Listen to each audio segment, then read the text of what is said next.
Well, good afternoon, everyone. If the traffic gets much worse, I think I'll fly in from Orlando.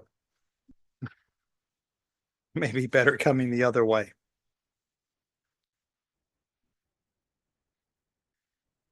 Counting Pentecost. Counting Pentecost. Over the years, there's been much debate about counting the day of Pentecost.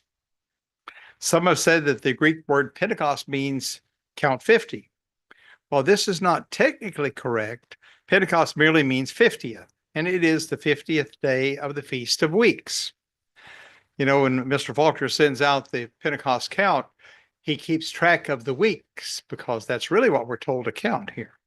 The Bible calls it the Feast of Weeks because the Bible tells us to count 7 weeks complete. And a week begins with what day? The first day, of course, and ends in the 7th day. And maybe we've given them names because of the influence of pagans. I don't know. 7 weeks is 49 days plus the morrow, the day after. That's the Old English morrow after the 7th Sabbath is the 50th day. And that's what it was really called by the Greeks, 50th, which is always the first day of the week. It has to be. We also need to understand the correct day on which to start the count. I mean, there's confusion or disagreement about everything. I mean, if you say a color is a certain color, somebody's going to be disagreeing with you. In the modern eras of the church, I say modern, since I've been born anyway, the 20th century and the 21st century that we're in, there's been much confusion on the subject. The confusion was such that in the early days with the largest church of Sabbath day keepers and holy day keepers in the United States, or if not the world, that church was incorrectly keeping Pentecost for many years, up until 1974, I think it was changed. They kept it on a Monday.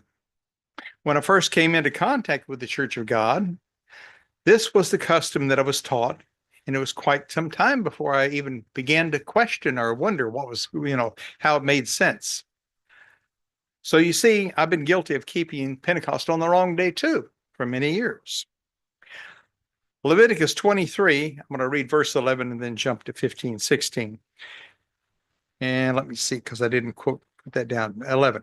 And you shall wave the sheaf before the Lord to be accepted for you on the morrow after the Sabbath. The priest shall wave it. And going ahead to verse 15, and you shall count unto you from the morrow after the Sabbath. And what is the morrow after the Sabbath? That's the one for day one again. From that day that you brought the sheaf of the wave offering, 7 Sabbaths shall be complete. It doesn't just say to start counting 1, 2, 3, 4. It says count 7 Sabbaths, 7 weeks. Even unto the morrow after the 7th Sabbath shall you number 50 days, and you shall offer a new meat offering unto the Lord. Even now, the old saying that a man convinced against his will is of the same opinion still. And to this day, there are some of the original Church of God splits that are still keeping Monday Pentecost, which enforces the saying, a man convinced against his will is of the same opinion still. It's not my purpose to point out all the errors that the church made. In fact, I don't think the church has finished making errors. I don't think any of them have. I want to look at what the Bible actually says in Leviticus. Leviticus 23 gives us detailed instructions on keeping all of the annual holy days. It gives specific details in chronological order and is the clearest set of instructions God's given us. Let's look at Leviticus 23 and see how the mistakes were made. The failure to understand and acknowledge a whole 50-day count is the main or the prime reason for the mistakes made in arriving at the proper date for starting the count. After all, in the Old Testament, it was not simply called Pentecost. It was called by a different name, clearly stated in Leviticus. The Greeks called it the 50th day because it was the culminating day of the 7 Sabbaths complete plus the next day, the morrow after. That was 50. This holy day season is the longest festival. And you think about it this way. What's the longest festival? People would say, oh, the Feast of Tabernacles. No, it isn't. Pentecost is. Because every day you are to count something. Every week you count. It's 49 weeks plus the morrow after. It's complete. The holy day season is the longest festival in God's holy day calendar. So for many years, organizations and the calendar gurus have ignored the 49 days of this important festival. They only consider the last one. The last one wouldn't exist if you didn't count the other 49. They only acknowledged Pentecost, the 50th day, which is the annual holy convocation during the 50-day period. There's only one convocation during this time. Note that the Feast of Weeks overlaps the days of unleavened bread. But Leviticus does not assign any holy days other than the day after the 7 weeks. 7 weeks complete, plus the next day, 50th, being the annual Sabbath for the Feast of Weeks. It always falls on the first day of the week, from sundown Saturday to sundown Sunday. And of course, that confuses us too. The church originally, they used to publish a calendar. It was in purple and black ink, and it would split the days, how the day ended at sunset or began right at sunset for each day. And it was easier to see visually how the days were overlapping like that, because it gets confusing. If anybody's, and it's not just with the holy calendar, it's with the going from Julian to Gregorian. If anybody's ever been to a New England cemetery, some of the gravestones have 2 years of death on it, which is bizarre, isn't it? 2 years. How do they die 2 different years? You know, it's worse than a twin being born 1 second before and 1 second after midnight. No, it's because one date was the Julian calendar before they corrected it with the Gregorian, and the other date was the Gregorian date. It was years apart. So at any rate, that's just a little add-on that I think there's quite a tape on the New England history of the church and all of that. Leviticus 23, 10 through 16, and I'll read all of this.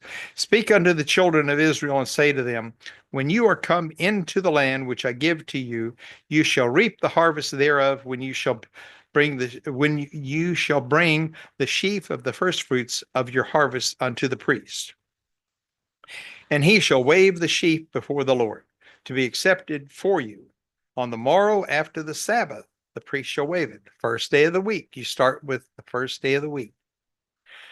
And you shall offer that day when you wave the sheaf on the lamb, the sheaf of the lamb, of the he lamb, without blemish of the first year for a burnt offering unto the Lord.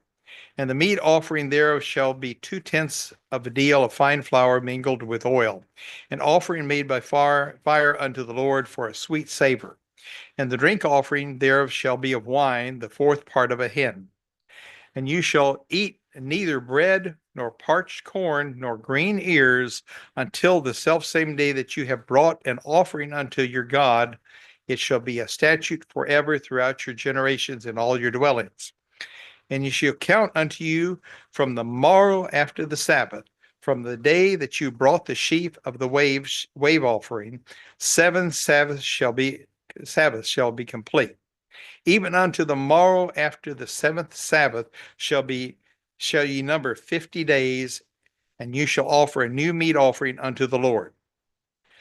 There were actually 2 controversies in the early church as I know it, back in the 60s and 70s. One was over which Sabbath to start counting the morrow after or from. The other was what the word from meant. Was it inclusive to count that day, or exclusive you count the next day from it, which would be counting number 2 day, so the first day? And that was it took a while to get that straight.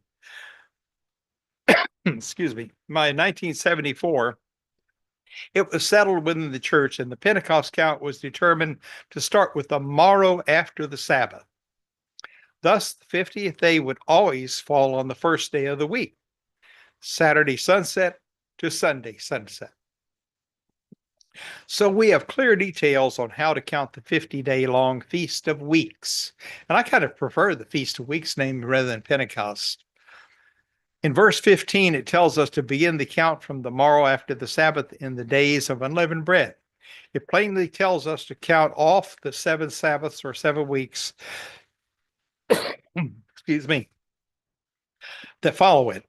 Then the 50th day, that day is Pentecost, the 50th rather. Remember, Pentecost, that was a Greek word. If you're counting weeks, you're counting weekly Sabbaths. And the morrow after a weekly Sabbath is the first day of the week. You can't change that. I mean, it's locked in. You cannot follow these instructions correctly if you count from an annual holy day in the first place, if you count it that way.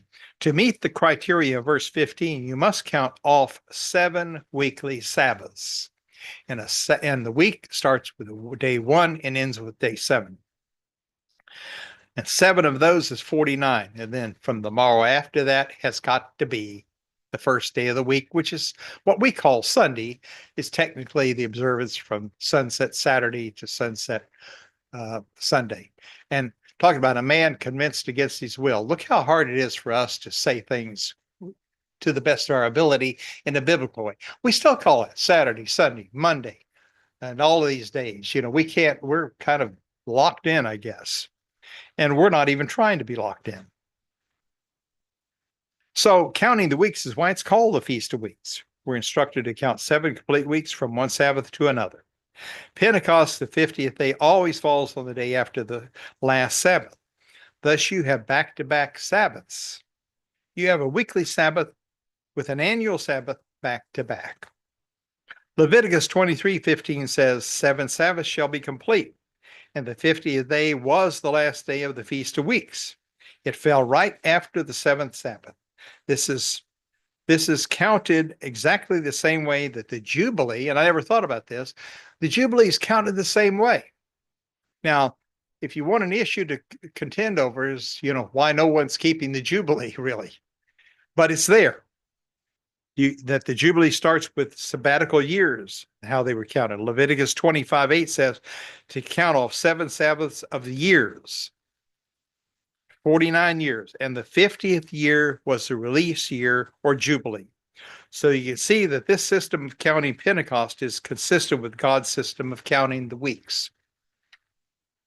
It's important that we understand that the biblical names that we use for the Feast of Weeks. The Old Testament also calls it the Feast of First Fruits. This terminology is very important in helping us to understand the deep prophetic information given in Leviticus 23. You might ask, so what's prophetic about it? Let's go back to verse 10. We see that in the original command, this festival was not to be observed until a future point in time. Only after the children of Israel had harvested their first harvest in the promised land. So for all those years, they didn't do it until they entered the promised land, where were they to keep this festival. This is called the Feast of First Fruits. This was the first fruits from the promised land. The first Pentecost wasn't kept until 40 years after they left Egypt. Not only can it be thought of as the longest holy day or sacred period of time, it took the longest to start. Most people fail to realize the implication of this festival in the New Testament. Pentecost pictures the day of God's spiritual church, the body of Christ, how it was begotten or conceived. That was the promised comforter that was given. It has not been born. The church hasn't been born yet. That will happen in the first resurrection.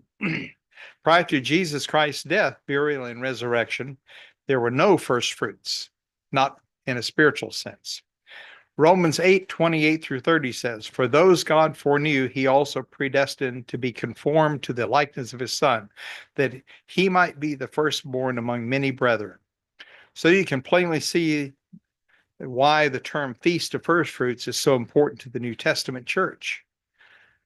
After Christ's resurrection and the day of Pentecost, individuals individuals began to be added to the church or to the rolls of the firstborn, or the first fruits, rather, not. They won't be born till the resurrection. They were conceived spiritually by the promised Holy Spirit. The Comforter was sent. When you consider the fact that these festivals were commanded to the children of Israel anciently, that makes it a prophetic thing. It is apparent that they were prophetic and began to be fulfilled in the day of Pentecost when they entered the promised land.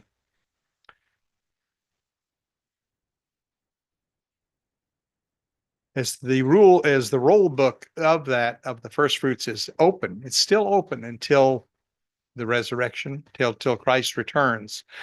It will be open to those who are called and who qualify.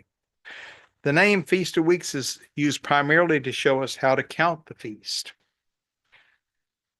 This feast day season lasts for a full 50 days in our counting, not just one day, but there's only one high holy day in the Feast of Weeks, the day after the 49th or the 50th day.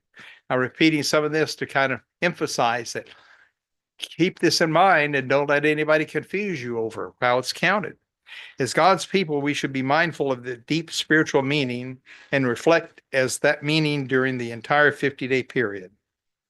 Let's look again at Leviticus 23:10 and look in detail at how we establish the day that we begin to count the 7 weeks.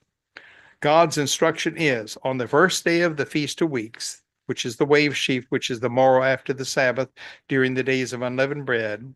This specific day is mentioned 8 times by name in the New Testament and is called the first day of weeks because it is in reality the first day of the Feast of Weeks.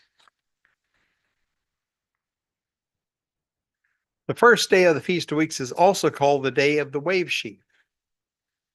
It's very important and has a deep spiritual meaning for New Testament Christians, or should. This was the day following Christ's resurrection and the day that his sacrifice was accepted by God, thus fulfilling the fact that Jesus Christ was the first of the first fruits. Remember that Jesus was put in the tomb just before sunset on a high holy day annual Sabbath. And I've heard some people in the church speak about like he was really resurrected on Sunday, because it's what a lot of the Protestants teach. He was not resurrected on Sunday on the first day of the week. He was resurrected late on the preparation day just before the annual Sabbath. John 19:23 tells us that.